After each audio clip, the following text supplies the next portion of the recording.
చెట్టు గోరంటాకే. నాకు చెట్టు గోరంటాకు అంటే చాలా ఇష్టం, బాగుంటుంది. చేతికైతే ఇలా పెట్టుకున్నా.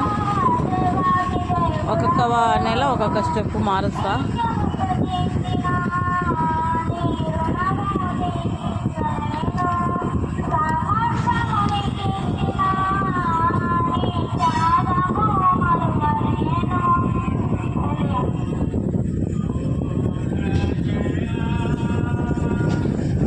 ఒక గంట అయితే చాలు. దీంట్లో ఏమేమి వేసానంటే